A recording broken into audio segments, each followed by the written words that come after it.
Agora sobre risco, Ricardo. Quais são os riscos de se investir em um fundo imobiliário de tijolo? Papel a gente falou aqui, né? Você pode pegar ali pelo percentual que eles estão pagando. Pô, tá pagando 17, 18 e o mercado em média tá pagando 14, 15.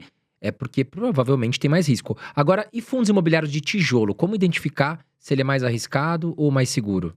Muito bem. Quando a gente olha os fundos imobiliários de tijolos, para a gente identificar se aquele fundo é bom ou não, mais arriscado ou não, é um pouco mais difícil.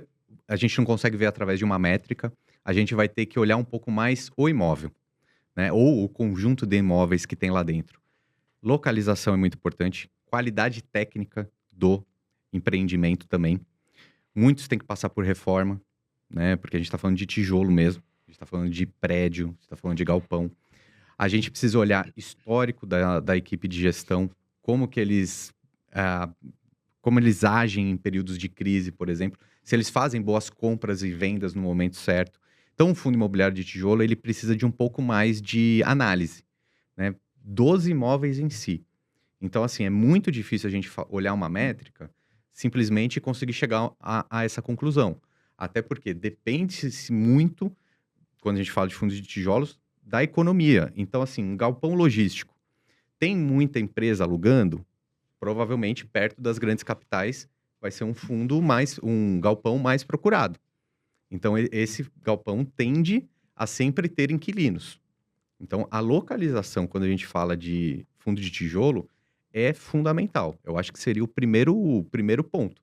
Então, por exemplo, eu vou comprar um fundo de lajes corporativas, escritórios. Obviamente, setor da Faria Lima, eh, Berrini, ali, Paulista. Berrini, vai voltar primeiro, vai alugar primeiro, vai ter menos vacância, menos imóvel vago. Então, com certeza, esse fundo ele tem mais qualidade do que um que vai, de repente, alugar o BRCR mesmo, por exemplo. Ele tem um escritório que ele não consegue alugar de jeito nenhum, que fica lá na Zona Sul, quase divisa com outra cidade. Vai ser difícil alugar. Tem muito fundo, por exemplo, em Alphaville, que tem prédio em Alphaville, que já foi muito demandado escritório mesmo. Hoje em dia, até pelo home office, pouca empresa quer estar em Alphaville, mas na Faria Lima vai estar, né? Então a localização ela é muito fundamental. Sabe, uma das coisas que eu mais recebo de pergunta, e aí eu não sei se existe uma regra, né, e enfim, uma maneira de visualizar, que é a vacância. Uhum, Porque você coloca lá, né? Daí, de repente, tem 13, 15%, depende do momento, claro. Mas os investidores querem saber, mas vale a pena por causa dessa vacância? O que uhum, você acha ideal se tiver uma visão disso? uhum. Muito bom, muito bom. A vacância, sim, é uma métrica, um fundamento, um indicador que a gente pode e deve sempre analisar no fundo imobiliário de tijolo. Não tem um nível específico que fala, olha, se está com 10% de vacância, tá bom ou não. Eu gosto de olhar qual é a tendência, o histórico. Então, por exemplo, hoje está 10%, mas mês passado estava 15%, então é bom. Por quê? Porque mostra um aquecimento do mercado como um todo, se é lajes corporativas, se são galpões logísticos, aquele mercado está aquecido, então a tendência é muito boa. Então, por exemplo, o BRCR, mais uma vez como exemplo, ele chega a ter vacância de 20, 22% do fundo. É muito alto. O que é a vacância? O imóvel está vago. Se o imóvel está vago, não tem aluguel. Se não tem aluguel, não tem dividendo. Então é muito ruim para o fundo imobiliário. A equipe de gestão tem que alugar esse espaço ou, de repente, vender para alguém.